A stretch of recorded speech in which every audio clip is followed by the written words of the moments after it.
Hello students, today I am going to give you a demo lecture on the topic of dissertation, that is mainly the thesis work that you are going to do in your MTech. Basically this thesis is divided into two parts. First part is the dissertation 1 and second is dissertation 2. Okay, तो in this semester क्या होगा, आपको ये dissertation 1 complete करना है आपको. तो मैं आपको बता देता हूँ इस dissertation 1 में आपको क्या क्या करना होगा. सबसे पहले आपको क्या करना है, आपको हम एक इस जो आपको पीडीएफ दिख रही है इसको प्लस इसके साथ साथ हम क्या कर देंगे, आपको name of faculties and their specialisation, उनकी एक लिस्ट आपको हम गूगल क्लासरूम पे भेज देंगे. ठीक है, और आपके व्हाट्सएप ग्रुप पे भी भेज देंगे. सो बेसिकली करना क्या है, सबसे पहले आपको अपने एरिया ऑफ इंटरेस्ट चूज़ करना है. जिस एरिया में आप अपना थीसिस वर्क कंप्लीट करना चाहते हैं वो एरिया आप सबसे पहले डिसाइड कर लीजिए. और अगर आपने कोई टॉपिक सोच रखा है या नहीं सोचा है तो आप सोचना शुरू कर दीजिए उस टॉपिक को. ठीक है, वो एरिया और उस एरिया में जिस टॉपिक पे आप रिसर्च करना चाहते हैं, ध्यान रखिएगा कोई ऐसा टॉपिक ना हो जो बहुत ही पुराना हो गया हो. करंट सिनेरियो का टॉपिक लीजिएगा, ये आपके लिए काफ़ी बेनिफिशियल होगा, बिकॉज जितना अच्छा आप रिसर्च करेंगे उतना ही अच्छे आपके कैरियर और आगे की डिमांड बढ़ेगी आपकी. सो बेसिकली आपके पास लिस्ट ऑफ फैकल्टी लिस्ट होगी जिनके साथ में उनका स्पेशलाइजेशन दिया होगा. आप अपना एरिया चूज़ करिए, जिस टॉपिक पे आपको काम करना है वो चूज़ करिए और उससे रिलेटेड कंसर्न फैकल्टी आप सेलेक्ट कर लीजिए. अगर एक से ज़्यादा हैं तो आप रिक्वेस्ट करिए, आप देख लीजिए कि उनकी प्रोफाइल देख लीजिए, उनके बारे में पता कर लीजिए. ठीक है, जो आपको सूटेबल लगता है, जिसके साथ आप अच्छे से काम कर सकते हैं, आप उनको सेलेक्ट कर लीजिए. और उनको सेलेक्ट करने के लिए ऐसे नहीं है कि आपने पिक कर लिया, you have to go talk करना पड़ेगा आपको उनके साथ और उनसे रिक्वेस्ट करनी पड़ेगी आप. ठीक है, तो ये आप और उनके बीच की बात है कि आप उनको में भी फैकल्टी आपसे कुछ क्वेरीज कर सकती है, कुछ मांग सकती है. ठीक है, तो आपको उनके क्वेश्चंस का आंसर देना होगा, अपने एरिया ऑफ इंटरेस्ट को प्रूव करना होगा कि आप असली में काम करना चाहते हैं. सो आपको करना क्या है, area of interest, okay, then topic, secondly faculty आप देख लीजिए, असाइन कर लीजिए.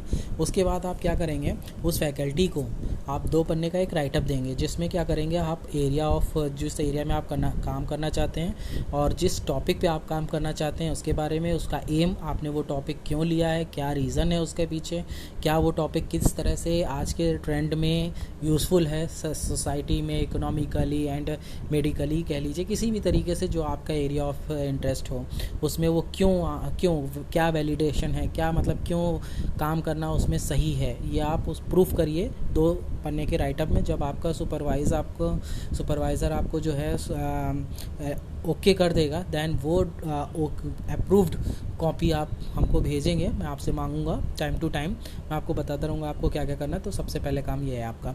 ठीक है, उसके बाद आपको क्या करना है, अगर किसी बच्चे का टॉपिक कोई सुपरवाइज़र रिजेक्ट कर देता है या आप कहता है कि नहीं अभी इसको कुछ चेंजेस करने हैं, तो आप उस चेंजेस के साथ जो फाइनल अप्रूव कॉपी होगी, राइटअप होगा 2 पन्ने का, वो आप हमें भेजेंगे और अपने पास रखेंगे उसकी कॉपी. ठीक है, देन जब आप ये काम कर लेंगे तो उसके बाद क्या होगा, एक पहली प्रेजेंटेशन होगी. उस प्रेजेंटेशन में आपको करना क्या है, आपने जो टॉपिक चूज़ किया है और जो एरिया उस टॉपिक जिस एरिया से रिलेटेड, उसमें थोड़ा बहुत आप इंट्रोडक्शन पार्ट ले आएंगे कि वो टॉपिक है उसके बारे में आप थोड़ा बहुत बताएंगे, उस टॉपिक और एरिया के बारे में थोड़ा बहुत समझाएंगे और इस तरह से कि आप क्या काम करना चाहते हैं, एक इतना अपना डेटा तैयार करेंगे. ठीक है, तो पहली प्रेजेंटेशन ये होगी. जब पहली प्रेजेंटेशन ये हो जाएगी, देन सेकंड प्रेजेंटेशन जो होगी वो होगी रिसर्च गैप. रिसर्च गैप क्या होता है कि आपने जिस चीज़ पे रिसर्च करनी है आपको उस पर बहुत सारा काम हो चुका है, तो आप वो सारा काम स्टडी करेंगे, उस रिसर्च की पूरी स्टडी करेंगे. उसमें जितना भी काम हुआ है उसमें कुछ कमियां होंगी, उन कमियों को आप नोट करेंगे या आपके सुपरवाइज़र, आपके गाइड आपको बताते रहेंगे, आप उनके कांटेक्ट में रहिएगा. देन जो भी प्रॉब्लम्स हैं उनको फिर सॉल्व किया गया. ऐसे करते करते जितना भी रिसर्च गैप, करंट सिनेरियो का ही लीजिएगा, बहुत पुराने नहीं, 90s 80s के नहीं लेने हैं. 2015-20 चल रहा है आपका, तो लास्ट 10 ईयर्स के ले लीजिए. अगर बहुत अच्छा है तो ओके, एक आध एक्सेप्शंस रहते हैं, बट पुराने नहीं, आपका करंट वर्क ही देखा जाएगा. तो रिसेंट जो हुई हैं आपकी रिसर्च उस पर ध्यान दीजिएगा. ठीक है, तो उनको लेके आइएगा और उस पे जितना भी रिसर्च गैप आप कलेक्ट करेंगे उससे एक आपको प्रॉब्लम स्टेटमेंट मिलेगा। उस प्रॉब्लम स्टेटमेंट पे आप क्या काम करना चाहते हैं वो आप इतना दिखाएंगे सेकंड प्रेजेंटेशन में। सेकंड प्रेजेंटेशन आपकी रिसर्च गैप कंप्लीट हो जाना चाहिए पूरा।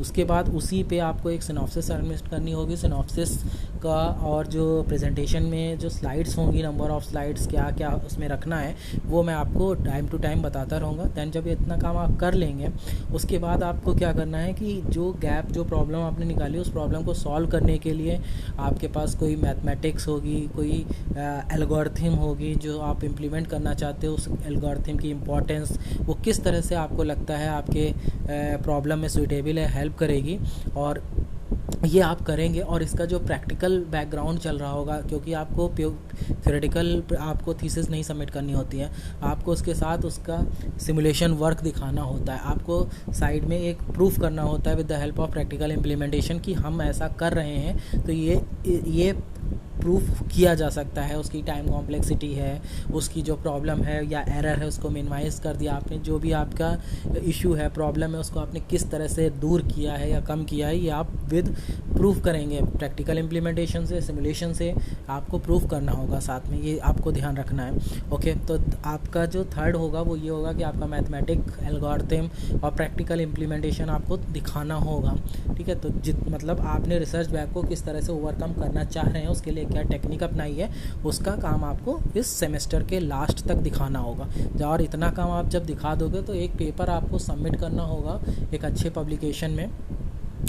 इतना काम आपका है। शुरुआत कहाँ से, टॉपिक सेलेक्ट करने से लेकर आपको प्रॉब्लम को सॉल्व करने का जो एल्गोरिथम या आपने जो आइडिया सोचा है, आपका खुद का आइडिया या कहीं से आपने जो नहीं हुआ है और आपने फॉर्मूले में कुछ चेंजेस किए, उसको बनाया और अपडेट किया और अपने एरर को या अपने जो काम है उसको और अच्छा किया है, ये आपको दिखाना होगा।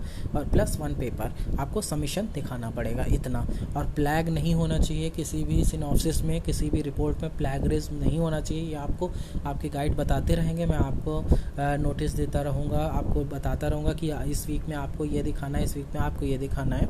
डेडलाइन पे पूरा काम होना चाहिए, बिकॉज ये आपका थीसिस वर्क है, आपके पूरे एमटेक है, ये इसी पे बेस होती है। तो बहुत अच्छे से करिएगा। आप इंटरेस्ट लेंगे तो थीसिस बिल्कुल ये मान लीजिए खेल खेल में हो जाएगी, बहुत ही अच्छी है। So okay, if you have any query, अगर आपको कोई भी क्वेरी है then you can ask me any time between 9 to 4:30 PM। आप कभी भी मुझसे कोई भी क्वेरी पूछ सकते हैं। और अपने गाइड के साथ हमेशा कांटेक्ट में रहिएगा, बिकॉज थीसिस वर्क तभी अच्छा हो सकता है जब आप अपना वर्क अपने गाइड को दिखाएं और उसकी बात आप बहुत आसानी से सुने और प्लस उस पर काम करते रहें। बहुत अच्छा थीसिस निकल जाएगा। ये आप मान के चलिए, आपको इस सेमेस्टर तक एक रिसर्च पेपर सबमिशन में डाल देना है, क्योंकि रिसर्च पेपर आप सबमिट करते हैं तो that will take time. Okay, तो ये डेमो लेक्चर था। और अगर कोई क्वेरी है तो आप मुझसे पूछ सकते हैं अपने ग्रुप पे, व्हाट्सएप ग्रुप पे 9 से 4:30 के बीच में आप किसी भी टाइम आप मुझसे पूछ सकते हैं। So thank you so much.